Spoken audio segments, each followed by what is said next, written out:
Ce sont nos pépites. Mobility TV salue l'innovation tricolore portée par ces jeunes entreprises qui tracent la route vers la mobilité de demain. Mobilité de demain et même d'aujourd'hui. On va en parler avec nos invités. Antonin Guy, bonjour. Bonjour. Vous êtes directeur business développement de Vulog, qui est le leader européen des technologies d'autopartage. Vulog est né à Nice, je crois. Il y a combien de temps ?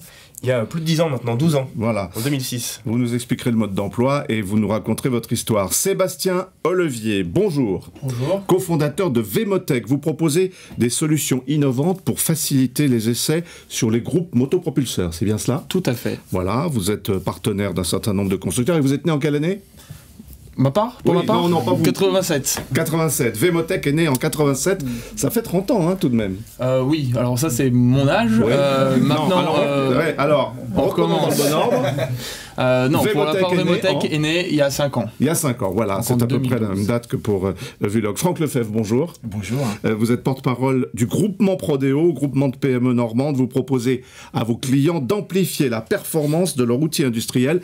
Et vous êtes par ailleurs PDG de Digital Airways. Je sais que vous n'êtes pas d'accord avec l'expression groupement. Tout à fait, mais j'aurai l'occasion de revenir dessus. Très bien. Marc Charlet est avec nous, bonjour. Bonjour. Directeur général de Moveo. Alors vous êtes le parrain de ces TPE-PME. On rappelle que Moveo, c'est un pôle de compétitivité en France, en recherche et développement dédié à la mobilité et à l'automobile. Créé en 2006, hein, c'est cela ? Créé en 2006, tout à fait. Voilà. Alors c'est vous qui, pour ce plateau, avez choisi ces 3 entreprises. Expliquez-nous pourquoi. Alors Moveo est un animateur d'écosystème. Moveo réunit plus de 380 membres, dont 250 PME. Et on nous a demandé de choisir quelques pépites parmi ces PME. On en a beaucoup, alors on a fait ce choix de ces 3 pépites. Pourquoi ? Parce qu'elles illustrent bien déjà les 3 défis de notre industrie, de notre filière. Le défi de la mobilité propre, illustré par Vemotech, le défi de la mobilité intelligente et partagée et connectée. Vulog.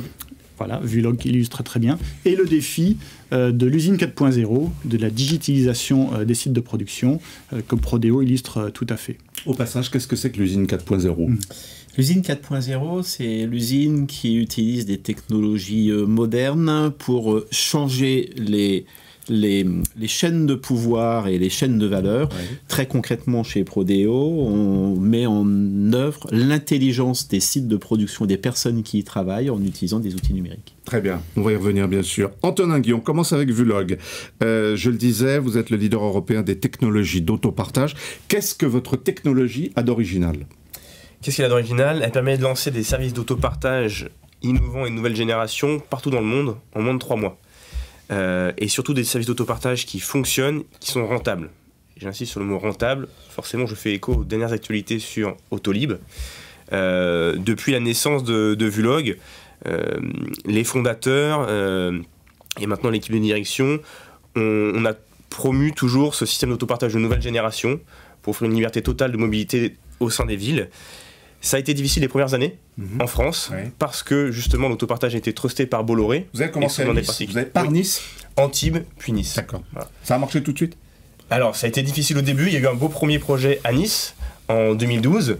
Mais la vraie croissance de Vulog, elle s'est faite à travers l'international, clairement. Imaginons qu'Autolib n'existe pas et qu'on le lance aujourd'hui. Vous pourriez intervenir en disant « Nous, on a la technologie qui va faire de l'autopartage à Paris une réussite ». Oui, mais probablement on dirait...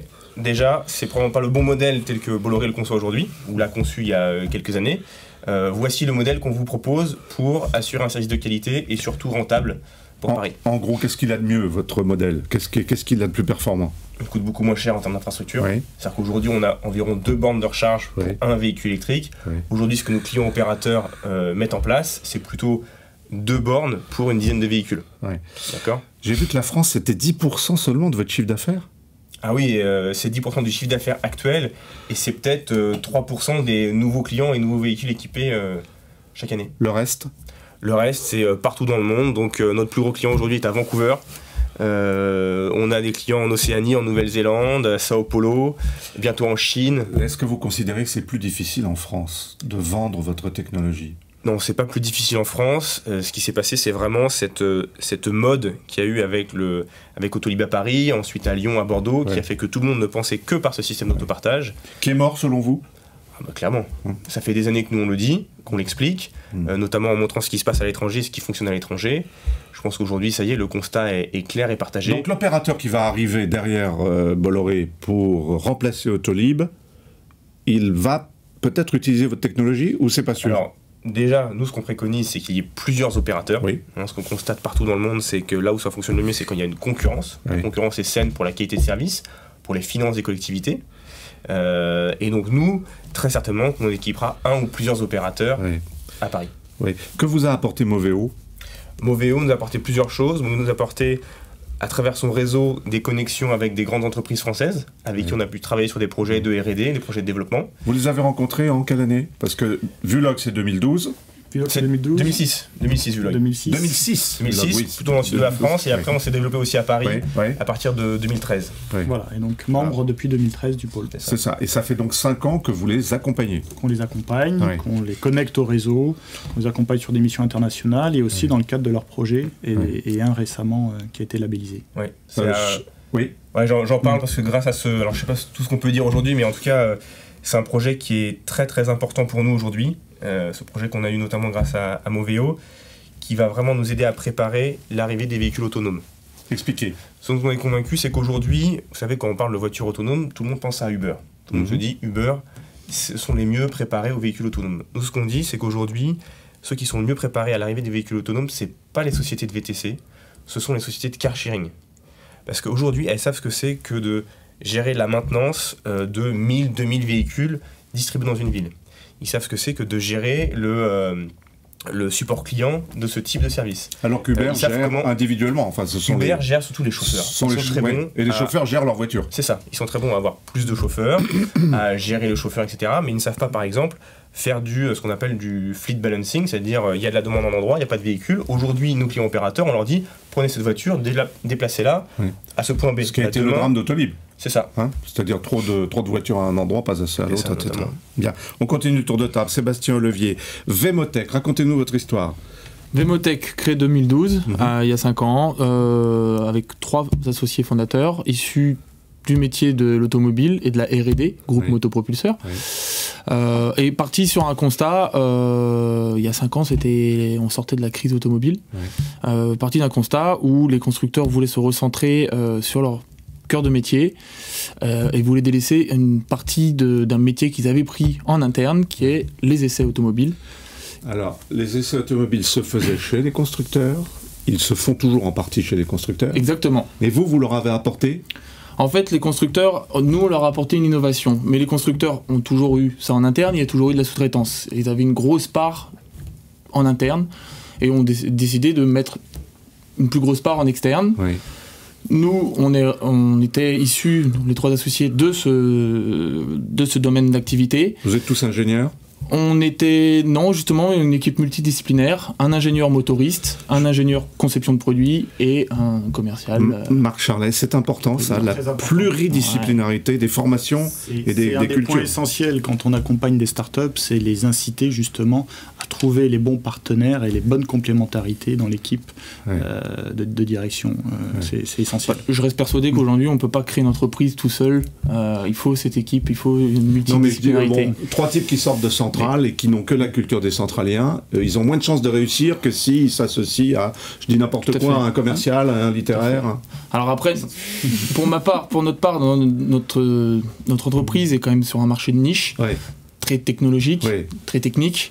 Il faut forcément du commerce pour avancer, et il faut des ingénieurs pour créer des innovations. Et c'est là l'innovation qu'on a créée, c'est d'avoir fait des bancs d'essais mobiles, donc de la sous-traitance, mais qui va chez le client.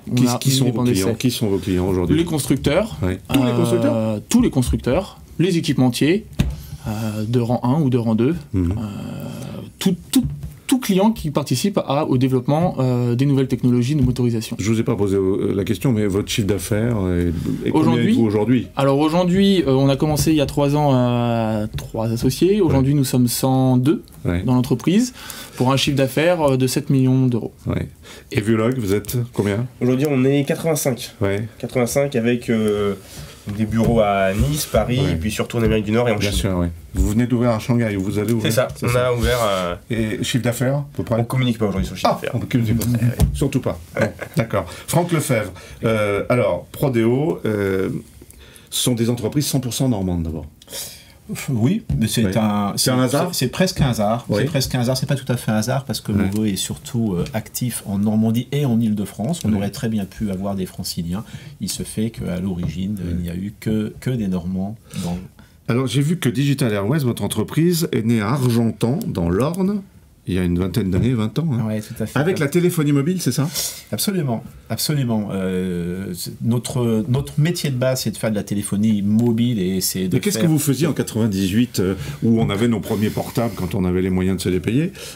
Qu'est-ce que vous apportiez à la téléphonie mobile? En 98, Enfin, au début, oui.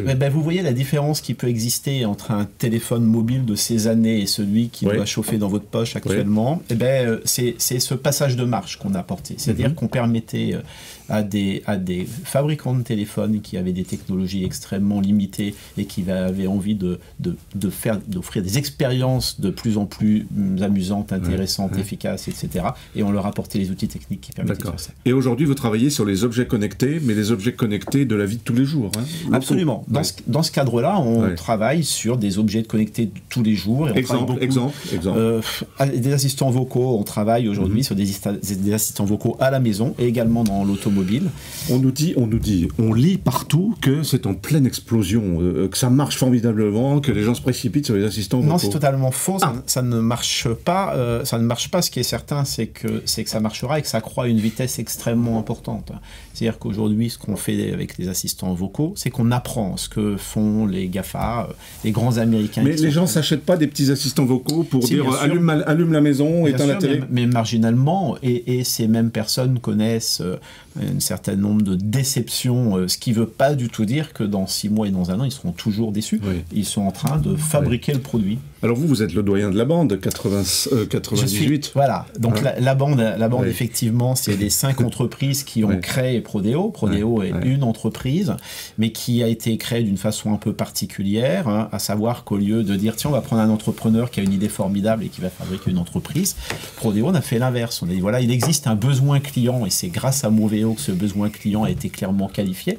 Besoin client qui est de faire de la numérisation d'un tas de choses dans des sites de production industrielle. On parle bien d'usine, là où est l'intelligence. Et on s'est dit, avec Moveo s'est dit, et on a été très vite impliqué dans cette aventure qui consiste à dire, pour arriver à créer une belle offre, eh bien, au lieu de prendre des personnes qui viennent de droite et de gauche, on va prendre des entreprises qui vont amener une maturité, qui vont amener un réseau, une connaissance, une capacité de financement opérationnel, etc. Je vous ai entendu dire, ou j'ai lu, pas question de quitter Argentan dans l'Orne. On y est très bien, on n'ira pas aux États-Unis, à Paris. Mais on etc. on y est très souvent. On passe, mes collaborateurs et moi-même, on passe très souvent du temps à l'étranger, dans les moyens de transport. Mais faut bien habiter quelque part. Ouais, hein, c'est et pas mal, dans ce monde extrêmement connecté qui est le nôtre, habiter. Là, vous avez les chevaux, les pâturages. Exactement. Voilà, Au fin fond de la Normandie, Oui, c'est oui. super efficace. Oui, alors on n'a pas parlé de votre chiffre d'affaires, il est top secret aussi? Ah, pas du tout, on a Ouais. de secret pour personne. Le chiffre d'affaires, donc Prodeo a été créé il y a 1 an. Ouais. Son chiffre d'affaires cette année va être supérieur à 1 million d'euros. Ouais. Nos clients s'appellent Forestia, Ouais. Renault, Pas mal, Volvo, et avec une capacité de création de nouveaux clients qui s'illustre d'une façon simple. En général, aujourd'hui, nos délais d'acquisition client, le délai qu'il y a entre le moment où on rencontre un client et le moment où il y a la première commande, est inférieur à 10 semaines. Oui. Expliquez-moi, vous dites que vous voulez accroître la sécurité, le bien-être et l'implication des salariés. Oui. Bon, comme en Californie, quoi, comme chez Google. Non, pas du tout, parce qu'en Californie, on met des baby-foot, hein, Ouais. et nous, on met pas de baby-foot. Nous, surtout dans des sites de production dans lesquels la notion de compétitivité et de performance est quelque chose qui fait partie de l'ADN des survivants. Ouais. On va être beaucoup plus amené à prendre les qualités professionnelles et à prendre les idées des collaborateurs des sites avec lesquels nous travaillons, mettre des outils autour pour faire en sorte que, premièrement, ces personnes se sentent plus écoutées et que les bonnes idées soient très rapidement mises en œuvre. Oui. Antonin Guy, comment est-ce qu'on vit chez Vulog, toujours basé à Nice, hein? Nice et Paris. Voilà, Nice c'est pareil, mais c'est une entreprise, c'est une start-up comme une autre, quoi. Vous avez des bureaux Ah oui, on a des bureaux. Voilà, des ordinateurs, voilà. Effectivement, oui. Hein, c'est pas votre problème, comment dirais-je, toutes ces histoires d'environnement. Ah bah si, bien sûr, parce que notre mission quand même, c'est de faire en sorte que la mobilité soit plus propre dans les villes. Oui. De réduire la pollution. Donc, vous êtes au cœur de Paris, hein, vos bureaux parisiens? Bah oui, nous on est à Châtelet, voilà, on a la chance. Et puis effectivement, on est à Nice. Qu'est-ce qu'on fait nous en interne? Bah tout simplement, on va essayer d'inciter nos collaborateurs à eux aussi adopter la mobilité partagée. Ouais. Donc forcément, personne n'a de voiture de fonction chez Vulog. La moyenne d'âge, c'est combien? C'est quoi chez vous? La moyenne d'âge, c'est une trentaine d'années. Ouais, c'est ça. Donc tout le monde vient en trottinette, en métro? Trottinette, vélo, système partagé. On a la chance d'en avoir quand même beaucoup à Paris maintenant. Ils sont autophobes, vraiment? La majorité. Ouais. La majorité. Ouais. Après, ce n'est pas l'unique critère de recrutement. Vémotech, on n'a pas dit où est-ce que vous êtes installé? On est en région parisienne, vers Massy, Palaiseau. Bon, on n'est pas très écolo malgré tout, parce que nous, on a mis notre innovation dans des camions. Donc ça consomme un peu, mais forcément, on a quand même cette âme aussi d'accompagner le futur dans la réduction des émissions. Marc Charlet, résumez-nous une qualité pour chacun des trois, là. Leur qualité, c'est l'esprit entrepreneurial, déjà. Oui, bien sûr. Oui. Je pense que c'est essentiel. Ouais. Leur qualité, c'est aussi d'être implanté sur un territoire d'exception, cette vallée de la Seine, où, en termes de mobilité, je pense que c'est là que ça s'invente en France. Et du coup, ils peuvent être connectés à ce réseau, à ces compétences qui les aident à grandir. Une autre qualité, c'est qu'ils sont réussis de passer du stade de start-up, dont on parle beaucoup aujourd'hui, au stade de scale-up, dont on parle moins. C'est-à-dire qu'ils ont franchi l'étape. Ce qui veut dire, d'ailleurs, start-up, c'est vraiment la phase où on crée. Les 3 premières années, scale-up, c'est la phase où on développe et où on arrive vraiment à trouver le business model pour son entreprise et à industrialiser. Il y a beaucoup de déchets, il y a beaucoup de... Parce que les startups qui se lancent, il y en a tous les jours, hein, bien sûr. Oui, il y en a beaucoup. Pour l'instant, dans le milieu de l'automobile, on est encore dans l'euphorie, on est encore dans beaucoup de startups, beaucoup de nos membres arrivent à lever des fonds. Il ne restera pas 5 opérateurs de covoiturage en Île-de-France. Même, il y en a une dizaine, je crois. Mais en tout cas, tous développent une spécificité.